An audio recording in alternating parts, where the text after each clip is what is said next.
नमस्कार दर्शकवृन्द, यहाँहरूलाई हार्दिक स्वागत गर्न चाहन्छु। म नवराज थारुक। यो टेलिभिजनको यो विशेष कार्यक्रममा आज हामी खास गरी प्रचण्ड सरकार अल्पमतमा परेको छ र प्रचण्ड नेतृत्वको सरकार झण्डै 65 दिनको फेरिमा उताप चढाव भयो। पौष 10 गतेपछि आज फागुनको 15 गते पुगिरहँदा यो सरकार एकाएक अल्पमतमा पुगेको छ र सरकारलाई तत्कालीन रूपमा गठन गरिएका 7 दलीय मोर्चा मध्येको प्रमुख घटक नेकपा एमाले सरकारलाई दिएको समर्थन र प्रधानमन्त्रीलाई दिएको विश्वासको मत फिर्ता लिइसकेको छ। अब फ्लोर टेस्ट गर्नुपर्नेछ प्रधानमन्त्रीले 30 दिनभित्र कि मलाई संसदको विश्वास छ भनेर प्रधानमन्त्रीले विश्वासको मत लिनुपर्नेछ र सरकारकै अर्को गठबन्धनमा रहेको अर्को घटक राप्रपाले पनि सरकारलाई समर्थन फिर्ता लिइसकेको छ। तर राष्ट्रिय स्वतन्त्र पार्टीले भने प्रचण्ड नेतृत्वको सरकारलाई समर्थन कायम राखेको छ। अर्थात् रवि लामिछाने भने यो सरकारमा चुनावपछि सहभागी हुने, जहाँसम्म जेन्टलम्यान एग्रिमेन्टका कुराहरू आएको छन्, रवि लामिछाने पुनः सरकारमा जाने चर्चा फेरि एकपटक चलेको छ र तत्काललाई भने राप्रपा र नेकपा एमाले भने प्रतिपक्षमा जाने देखिएको छ। राष्ट्रिय स्वतन्त्र पार्टी सरकारलाई समर्थन गर्दै तत्काललाई भने सत्ताको बेन्चमा बस्ने या प्रतिपक्ष बेन्च बस्ने अब हेर्न बाँकी छ। त खास गरी नेकपा एमाले एकाएक चिडिएको छ। कारण के हो? कारण नेकपा एमाले आरोप लगाएको छ प्रचण्डले गत पुस 10 गते गरिएको सम्झौताको उल्लङ्घन गर्नुभयो र उहाँले सम्झौता तोड्नुभयो भन्ने आरोप यतिखेर पुष्पकमल दाहाल प्रचण्डलाई लगाइएको छ। त नेकपा एमालेको तर्फबाट मन्त्री बनेका र खास गरी परराष्ट्र मन्त्री समेत रहनुभएको विमला राई पौडेलको चाहिँ जेनेभामा एउटा मानव अधिकार सम्बन्धीको बैठकमा जानुपर्ने थियो, तर प्रचण्डले हिजो मात्रै उहाँलाई रोकेपछि तपाईहरू सरकार छोड्ने या मैले तपाईहरूलाई बिना विभागीयसँगै कारबाही गरेर निकाल्नुपर्छ भन्ने धम्की आएको विषय नेकपा एमालेका उपाध्यक्ष तथा निवर्तमान अर्थमन्त्री विष्णु पौडेलले आज पत्रकार मार्फत त्यो कुरा बाहिर राख्नुभयो। त यसले के देखाउँछ भने प्रचण्ड कुनै न कुनै हालतमा एमालेलाई किक आउट गर्ने मनस्थितिमा पुगिसक्नु भएको थियो भन्ने देखिन्छ। अब प्रचण्ड कति सुरक्षित छन् यो भने उहाँले फ्लोर टेस्ट गरेपछि मात्रै उहाँसँग कति विश्वासको मत छ त्यो अब प्राप्त थाहा हुनेछ। किनभने योभन्दा पहिले उहाँले झन्डै संसदको 268 मत उहाँले प्राप्त गर्दै संसदको सर्वसम्मत जस्तै प्रधानमन्त्री देखिनुभएका पुष्पकमल दाहाल प्रचण्ड भने राष्ट्रपतिको चुनावपछि सम्भवतः लाग्छ राष्ट्रपतिको चुनावपछि विश्वासको मत लिने स्रोतले बताएको छ। यो परिस्थिति हेर्दा पुष्पकमल दाहाल अब 8 दलीय गठबन्धनको बैठक बोलाउने कुरा गरिएको छ। प्रदेशका सांसदहरूलाई बैठक बोलाइएको छ र उक्त बैठकबाट प्रदेश सरकारबाट पनि एमाले अब एकाएक प्रतिपक्षमा पुग्ने देखिएको छ। किन बिग्रियो त माओवादी र एमालेको सम्बन्ध? किन प्रचण्डले चाहिँ एकाएक किक आउट गरे नेकपा एमालेलाई र यसको प्रतिवाद यतिखेर नेकपा एमालेका नेताहरूलाई सह्य भएको छैन। एमालेलाई छेपारोको प्रवृत्ति, धोकेवादको बनाउन संज्ञा र कयौं उहाँमाथि आरोप लगाउन थालिएको छ। यतिखेर प्रचण्डले दिएको धोकाबाट एमालेका नेताहरू यतिखेर छटपटिरहनु भएको छ। त अर्कोतिर भने कांग्रेसका नेताहरू अब सरकारमा जान दाउरा सुरुवाल सिलाएर रेडी भएर बस्नु भएको छ। कयौं मन्त्रीको नाम चर्चामा छ। सम्भवतः लाग्छ अब जहाँसम्म हामीले अध्ययन गरे या भनौँ सूचना प्राप्त भए अनुसार पूर्णबहादुर खड्काको नेतृत्वमा सरकारमा जाने कुरा चर्चा छ। रमेश लेखक सरकारमा सहभागी हुने, एनपी साउदको चर्चा छ, रामहरि खतिवडाको चर्चा छ, मोहन बस्नेतको चर्चा छ, कयौं हस्तीका नेताहरूको चर्चा छ। कांग्रेसका नेताहरू भने दाउरा सुरुवाल सिलाएर कुन दिन चाहिँ अब सरकारमा जाने तिथि मिति मिलाउँदै हुनुहुन्छ उहाँहरू। र यतिखेर भने अब अन्य घटकहरू भनौँ न यो समाजवादी पार्टीबाट प्रेम आले, किसान श्रेष्ठ, कयौंको नाम चर्चामा छ। मेटमणि चौधरी सबै उहाँहरू जितेर आउनुभएको छ। किनभने हालै शेरबहादुर कुँवर हुनुहुन्थ्यो, उहाँको सम्भावना छैन। तर अरूको भने तत्काललाई सम्भावना देखिन्छ। हेर्दै जानुहोला ककसको चाहिँ पोल्टोमा यसपटक बाजी पर्छ। त्यसै गरी जनमत पार्टी सरकारमा जानेछ। अब नयाँ मन्त्री उहाँहरूले प्राप्त गर्नुहुनेछ या अहिलेकै खानेपानी मन्त्री चाहिँ रहनुहोला। जसपाले उपराष्ट्रपति सहित अन्य मन्त्रीहरू लिनेछ, कति उप प्रधानमन्त्री बल्ल यो सबै हेर्न बाँकी छ। तर एमालेको सम्बन्ध भने माओवादीसँग बिग्रेसँगै माओवादीमाथि एमालेका नेताहरूको भने कटाक्ष सुरु भएको छ। यसले आगामी दिनमा के एमाले र माओवादी फेरि एक ठाउँमा आउन सक्ने वातावरण अझै रहला? यति भनौँ न आरोप प्रत्यारोपमा उत्रेका यी कम्युनिस्ट नेताहरू हुन त उहाँहरूमा अब के कुरा गर्ने? सत्ता कुर्सी भनेपछि कसलाई के छ र? कांग्रेस त लगभग शेरबहादुर देव मैले बारम्बार भन्छु भलै उहाँको कार्यशैली नहोला, तर उहाँले आजसम्म राजनीतिमा कसैलाई गाली बोल्नुहुन्न। बरु देउता बोल्ला, उहाँ ढुङ्गो बोल्ला, उहाँ बोल्नु, यस्तो भनिन्छ हेर्नुहोस्। तर राजनीतिमा तुच्छता भन्ने कुरालाई त्याग्नुपर्छ। हेर्नुहोस्, मित्रता र शत्रुता राजनीतिमा स्थायित्व हुँदैन। हेर्नुहोस्, जहिले पनि यो भइरहने कुरा हो। तर राजनीतिले दिने हामी म्यासेज चाहिँ कुन हुन्छ भन्ने कुरा हो। यसै सवालमा प्रचण्ड कति असुरक्षित छन्, प्रचण्डले किन एमालेलाई भित्तामा पुर्याउने प्रयास गरे, यिनै विषयमा तयार पारेको सहकर्मीले तयार पारेको एउटा रिपोर्ट छ, यो रिपोर्ट हेरौँ। राष्ट्रिय सहमतिका नाममा माओवादीले लिएको अडान काङ्ग्रेस बोक्ने मेलो भएको एमालेको आशंकालाई अस्वीकार गर्दै आएका माओवादी नेताहरू अहिले चुपचाप छन्, जबकि हिजोका दिनसम्म माओवादी महासचिव देव गुरुङ नै यो सरकारमा एमाले र काङ्ग्रेस दुवै अटाउने दाबी गर्दै आएका थिए। 100%लाई नै मिलाउन सक्ने अवस्था हुन्जेल बहुमत र अल्पमतमा किन जाने, प्रतिपक्ष केवल प्राविधिक कुरा हो भन्ने देव गुरुङ के माओवादी भागभण्डा मिलाएर 5 वर्षे सत्ता यात्रा सुनिश्चित गर्न चाहन्छ भन्ने प्रश्नमा समेत झोकिन्थे। त्यो भागभण्डाको कुरा तपाईँले त्यो अघि भन्नुभयो चाहिँ होइन, त्यो ढङ्गले चाहिँ सोचेर चाहिँ तपाईँको चाहिँ 51%कै देशमा चाहिँ के अरे गइरहनु भनेर चाहिँ मुलुकलाई भिखमन गरिरहनु भनेर ठान्ने हो कि 100% जिताउन सक्ने अवसर हुँदाखेरि त्यो प्रयास गर्ने हो।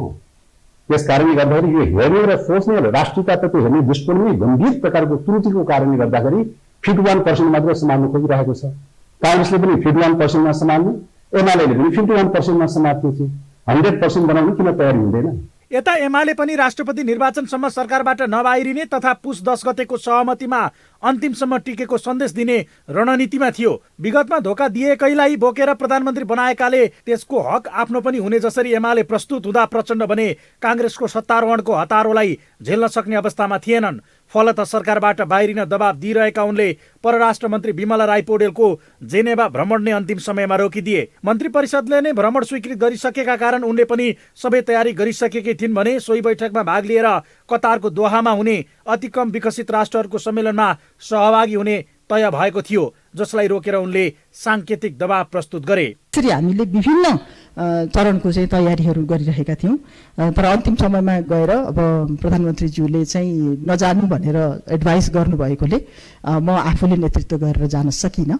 त्यो भएर चाहिँ मेरो यो भ्रमण चाहिँ म आफू चाहिँ फिर्ता भएँ। उनको यो निर्णयको कूटनीतिका जानकारहरूले विरोध गर्दा प्रचण्ड एमालेलाई सत्ता बाहिर पुर्याउन कति हतारोमा थिए भन्ने समेत प्रष्ट भएको छ, जसले एमालेलाई सचिवालय बैठक बोलाउन दबाब नै दियो भने यसैको आडमा एमाले समर्थन फिर्ता गर्ने निर्णय सहित सरकारबाट बाहिरिएको छ, जसलाई देशमा अस्थिरता निम्त्याउनतर्फ प्रचण्डको हतारोको संज्ञा दिएको एमाले पुस 10 मा भएको सहमति अनुसार माओवादी नगएको र प्रधानमन्त्री दाहालले एमालेलाई सरकारबाट बाहिरिन दबाब दिएको आरोप लगाएको छ। प्रधानमन्त्री प्रचण्डले नेकपा एमाले सरकारबाट नबाहिरिए तत्काल मन्त्रीहरूलाई बर्खास्त गर्ने वा बिना विभागीय मन्त्री बनाउने सम्मको चेतावनी दिएको एमाले नेताहरूको दाबी छ। हामी चाहिँ यो अधैर्यतापूर्वक कुनै निर्णय गरि नहाल्ने, हामीले चाहिँ सरकारमा रहेर सरकारलाई सघाउने, सरकारमा रहेर काम गर्ने त्यो नै सोचमा हामीहरू थियौँ। त्यस अनुरूप नै हामीहरू अगाडि बढ्दै थियौँ। तर पछिल्ला दिनहरूमा खास गरी प्रधानमन्त्रीले स्वेच्छाले सरकार नछाडेमा उहाँले या त सरकारबाट हटाउने वा चाहिँ बिना विभागीय मन्त्री बनाउने सम्मका अभिव्यक्तिहरू उहाँले गर्नु भइसकेपछि र सार्वजनिक रूपमा उहाँ चाहिँ नेकपा एमाले र नेकपा एमालेको सहभागिताका प्रति उहाँले सार्वजनिक रूपमा टिप्पणी गर्नु भइसकेपछि हामी यो सरकारमा रहिरहन उचित हुने देखेनौँ। हुन त प्रचण्डले 8 दलीय गठबन्धन बनाएपछि नै प्रहारमा उत्रिएका एमाले अध्यक्ष केपी शर्मा ओलीले प्रचण्डले धोका दिएको बताइसकेका छन् भने उनीमाथि आरोपको वर्षात नै सुरु गरिसकेका छन्। यद्यपि धोका दिने कुरा थाहा पाएर पनि अल्पमतको सरकार निर्माण हुने अवस्थाबाट बचाउन साथ दिएको समेत उनको भनाइ छ, जसले पानी बराबरकै अवस्थामा पुगेका उनीहरू एक स्थानमा आइपुग्दा वाम एकतासम्मको चर्चा सुरु भएको थियो भने तर पनि दुवै बीच विश्वासको अभावकै कारण यो गठबन्धन धेरै नटिक्ने विश्लेषण भने थियो। यद्यपि प्रचण्डले यति छिटै धोका दिने विषयमा भने थोरैले आशंका गरेका थिए, तर यसै पनि अस्थिर चरित्रको ट्याग भिरेका प्रचण्डले सबै विकल्प बन्द गर्दै काङ्ग्रेसतर्फ हात मिलाउन चालेको यो कदम उनकै लागि पनि विगतभन्दा बढी नोक्सानीपूर्ण बन्न सक्छ।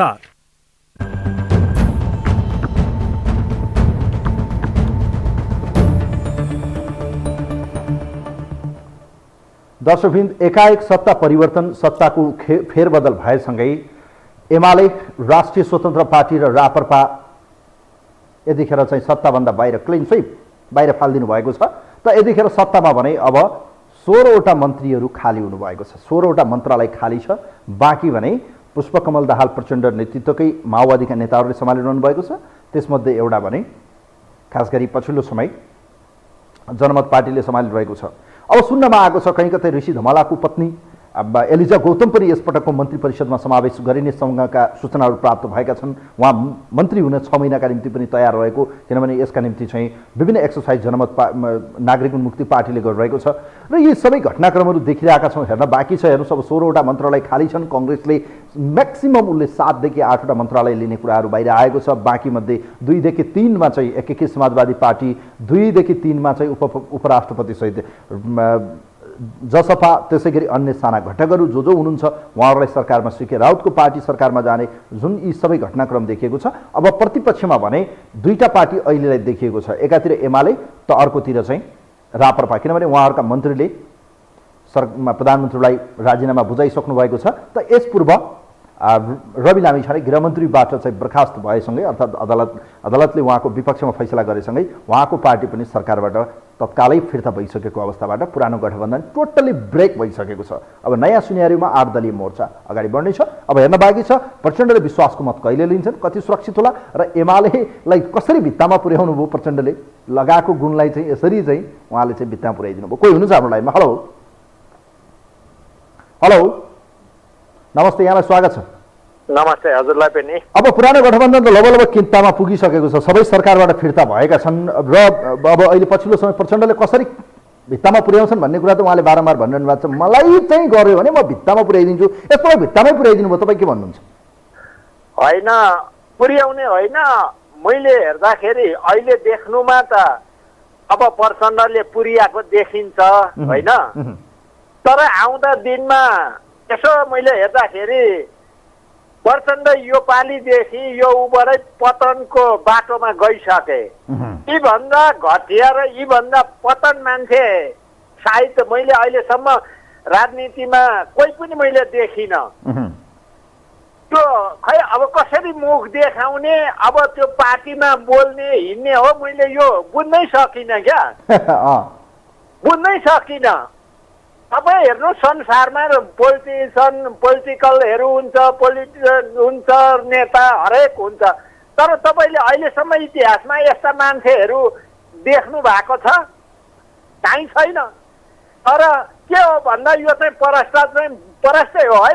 17,000 मान्छे मारेको छ नि, त्यसमा फसिन्छु भनेर उसले चलाखाइ गरेर दाउपेच गरेर अनि त्यो कुरा के अरे भ्यागुताका चाहिँ उफ्रेर ओल्लो डाँडो र पल्लो डाँडो गरेर ऊ सेफ ल्यान्डिङ मात्रै भएको हो। प्रचण्ड देशका लागि सबभन्दा घातक, यो राष्ट्रका लागि सबभन्दा घातक मानिस मध्येमा प्रचण्ड हो, 2 मात्रै छैन। तर उहाँले भन्नुभयो नि त संविधान विरोधी, राजा ल्याउनेहरू, संविधानको चाहिँ रोस्टममै बसेर मन्त्री परिषदमै बसेर विरोध गर्ने राप्रपालाई बोक्नु मबाट गल्ती भयो। संविधान विरोधीहरू यो व्यवस्थाका चाहिँ विपक्षमा संसद विघटनलाई बोक्नु गलत भयो। अब यो देशलाई स्थायित्व दिन संविधान, रक्षा, लोकतन्त्र, काङ्ग्रेस सहितको 8 दलीय गठबन्धन यो देशको आवश्यकता भने उहाँले भनिसक्नुभयो त।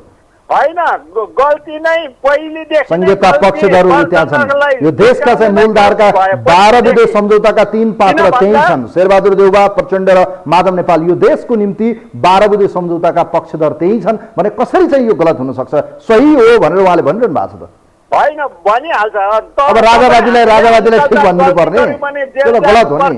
जे गर्नुभयो प्रचण्डले, राजनीतिमा साम दाम दण्डभेद सब चल्छ। यो गठबन्धन तोडेर एमाले पनि गठबन्धन बनाएको थियो, अहिले बनाउनु यो राजनीतिमा सबै कुराहरू जायज हो। राजनीतिमा नाजायज भन्ने हुनु सब चिज जायज छ। प्रचण्डले गरेको पछिल्लो समयको राजनीति पनि एउटा नयाँ ट्र्याकको राजनीति हो। म धन्यवाद दिन चाहन्छु नेतरजी, धेरै धेरै धन्यवाद छ यहाँलाई, थ्याङ्क यू सो मच।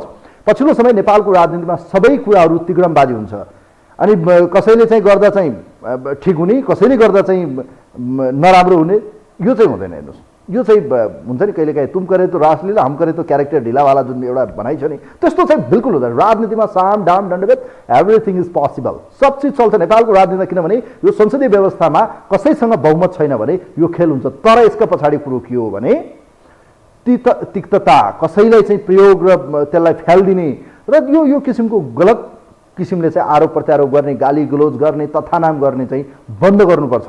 सुसंस्कृत राजनीति गरौँ, एजेन्डामा राजनीति गरौँ, भनौँ न विचारको राजनीति गरौँ, जनताका मुद्दामा राजनीति गरौँ, देशलाई स्थायित्व र समृद्धितिर लग्ने मुद्दामा राजनीति गरौँ। अनि एउटा बोक्दा ठिक हुने, अर्को बोक्दा गलत हुने, यो बिल्कुल गलत हो। यो गठबन्धन जुन थियो यस पूर्व नै चुनाव पूर्व गरिएको, जनताका बीचमा गरिएको म्यान्डेटको अपमान भएको थियो। प्रचण्डले त्यो गल्ती गरेका थिए, अहिले सुध्रिनु भयो। रियालिटी त्यही थियो कि जनताको बीचमा गरेका कबुलहरू पुरा गर्ने गरी अब जानुभएको छ। अब बेइमानी गर्ने छुट चाहिँ प्रचण्डलाई छैन, तर प्रचण्डले भने फ्लोर टेस्ट भने गर्नुपर्नेछ। कोही हुनुहुन्छ हाम्रो लाइनमा? हेलो हजुर नमस्कार। नमस्ते, यहाँलाई स्वागत छ। हजुर हजुर। अब हेर्दा हेर्दै एमाले पनि सरकारबाट बाहिरियो, रापरपा पनि बाहिरियो, राष्ट्रिय स्वतन्त्र पार्टी पनि बाहिरियो। प्रचण्डले जानी भित्तामा पुर्याइदिनु भयो। ल हेर्नुहोस्, जसले उहाँलाई सरकारमा पुर्याएको थियो तिनीलाई किक आउट गरिदिनु भयो। के भन्नुहुन्छ तपाईँ? अब यसमा यस्तो छ हजुर, सभामुखको र उपसभामुखको चुनाव जुन भयो नि हजुर, सभामुख र उपसभाको चुनाव भइसकेपछि जसो गरेर एमालेलाई साइड लगायो नि हजुर, राष्ट्रपतिको चुनाव भइसकेपछि नि देशमा फेरि अर्को ड्रामा सुरु हुन्छ। तपाईँ हेर्दै जानुहोस्। किनभनेदेखि एउटा उखान के छ भने नेपालमा 100 हत्यामा बाघ पनि जान्छ भनेर त उखान त छ, नहुने कुरो छैन। जहाँ पनि धोखा दिने सिवा अरू त कुरो केही छैन। अहिलेसम्मको इतिहासमा जुनसुकै मान्छेलाई त धोखा दिने सिवा त अरू उपाय छैन, धोखा दिने मात्रै काम छ। र सबभन्दा पीडा मलाई अहिले के लागेको छ भनेदेखि बाबुराम भट्टराईजी चाहिँ साह्रै धोखामा पर्नुभयो। यति धोखामा पर्नुभयो कि कतिवटा पार्टी खोल्यो, कतिवटा के भयो, लास्टमा गोर्खा बेचेर म राष्ट्रपति बन्छु त्यो पनि उहाँको बिग्रियो। साह्रै पीर मलाई बाबुराम भट्टराईजीसँग छ, अरू त त्यस्तै हो। अर्को कुरो, अब यो गणतन्त्र भनौँ कि लुटतन्त्र व्यवस्था कुन व्यवस्था हो, अब हामीले त त्यति कि परिवार तन्त्र हो के हो। अब यसमा जति सभासद हुनुहुन्छ नि हजुर, यो 2 महिनामा चाहिँ मन्त्रीमण्डल फेरेर सबैले मन्त्रीको छाप चाहिँ लगाउनु पर्छ। अब दाउरा सुरुवाल सिलाएर रेडी हुनु भएको छ। कांग्रेस र एकीकृत समाजवादी पार्टी जसपाका नेताहरू धोती र दाउरा सुरुवाल सिलाएर रेडी हुनु भएको छ। उहाँहरू मन्त्री हुन अब कति चाँडो चाहिँ मन्त्री हुने? पालै पालो नि हजुर, पालै पालो सबैले जति नेता छ नि हजुर, पालै पालो सिलाएको छ। र अर्को कुरो के छ भने नि हजुर, अर्को कुरो हाम्रो नेपालमा सबभन्दा महत्त्वपूर्ण कुरो के छ भने नि हजुर,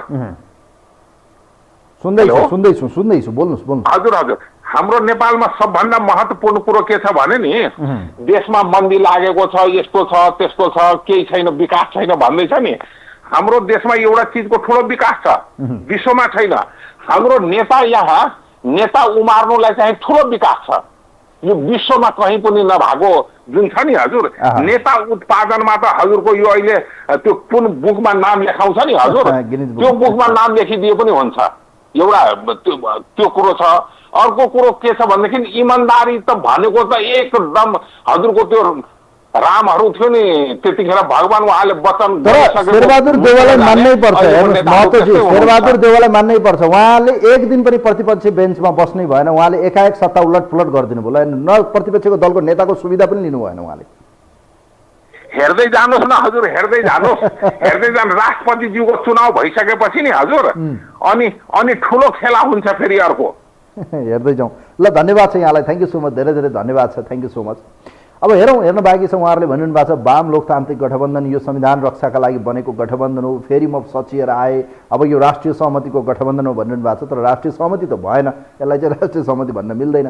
7 दलीयबाट 8 दलीय बन्यो, बस यति हो। भन्नुको अर्थ एकीकृत समाजवादी पार्टी र कांग्रेस इन त अरू चाहिँ यताका 3वटा पार्टी आउट, त्यति हो फरक। जनमोर्चा गयो, यो देखिन्छ पनि। अब जसपा त उता पनि थियो, अरू साना दलहरूको त के कुराको मेजर भनेको देखिन्छ। तर अब सम्भावनाका कुराहरू राष्ट्रपति चुनावबाट आकलन गरिएका विषय, कहीँ कतै कांग्रेस, रापरपा, राष्ट्रिय स्वतन्त्र पार्टी सहित एकीकृत समाजवादी पार्टी सहित नयाँ बन्छ भन्ने त्यो एउटा हाइपोथेटिकल रूपमा चाहिँ ठिकै होला। तर तत्काल यो अहिले जुन बनेको गठबन्धन छ, यो गठबन्धन चान्चुने गठबन्धन बनेको छैन। यसका पछाडि धेरै ठुलो ताकत लागेको छैन। त्यो कुरा तपाईँहरू बुझ्नुहुन्छ, त्यो मैले भनिरहनु पर्दैन। तर अब जसरी चाहिँ पुरानो गठबन्धनका नेताहरू एकाएक भित्तामा पुर्याइएको छ, भलै राष्ट्रिय स्वतन्त्र पार्टी भने सरकारमै छ, उसले सरकारलाई समर्थन कायम राख्ने निर्णय गरेको छ। तर राष्ट्रपति निर्वाचन चाहिँ पर्खर हेर, सम्भवतः लाग्छ उसले पनि अन्तिम आवरमा आएर कांग्रेसलाई नै मतदान गर्ने जस्तो देखिन्छ। किनभने सरकारसँग उसले अहिले पनि चुनावपछि पुनः रवि लामिछाने सरकारमा जाने तयारी देख्ने गरी चाहिँ यो परिस्थिति बनेको जस्तो देखिन्छ। हेरौँ अब घटनाक्रमले हेर्दै जानुपर्नेछ। र यो परिस्थिति बन्यो भने 2वटा पार्टी प्रतिपक्षमा हुनेछन्, एमाले र रापरपा। तर ताल पऱ्यो भने फेरि रापरपा पनि सरकारमा जानेछ। त्यो बेला एमाले एक्लै प्रतिपक्षमा हुनेछ। किनभने रापरपाको चरित्र हामीले देखिसकेका छौँ। यो पार्टी पनि सरकारमा जान आइतबार कुर्नु पर्दैन, बुई चरेर उफ्रेर जान्छ रापरपा। कोही हुनुहुन्छ हाम्रो लाइनमा? हेलो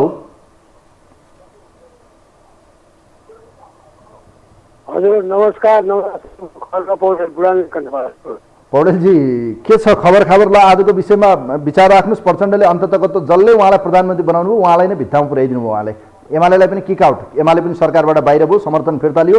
अब एमाले फिर्ता लिइसकेपछि प्रचण्ड सरकारले अर्थात् प्रधानमन्त्री प्रचण्डले विश्वासको मत लिनुपर्नेछ। के लाग्छ तपाईँलाई, किन यस्तो भयो? एमालेसँग किन सम्बन्ध ब्रेक गर्नुभयो प्रचण्डले?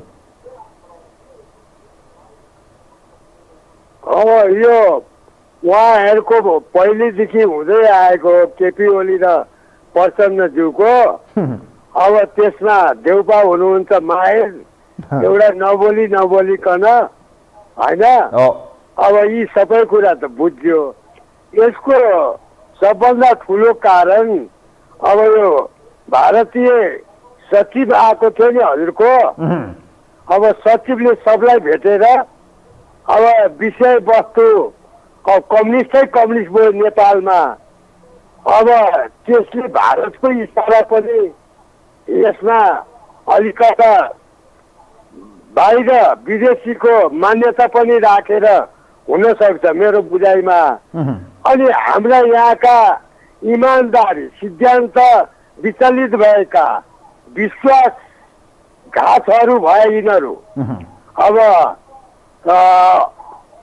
त्यसले गर्दाखेरि सरकार कहीँ हेरफेर भइरहने महिना 15 दिन वर्ष दिन अब जनताको नेपालीका जुन कामै नहुने भयो, राष्ट्रपति यिनीहरूलाई चिन्तै नहुने भयो। अब राष्ट्र ब्याङ्क धराशायी अलिअलि खबर सुन्थेँ मैले। यो अहिलेको चाहिँ अर्थमन्त्री आएपछि केही अलिकति उकाल ल्यायो हो कि भने जस्तो भएको थियो अरे। अब आजै पैसा बाँड्नु उता प्रधानमन्त्री राष्ट्रपतिलाई अब यहाँ देशमा यस्तो छ। अब यो कहाँसम्मको सही हो?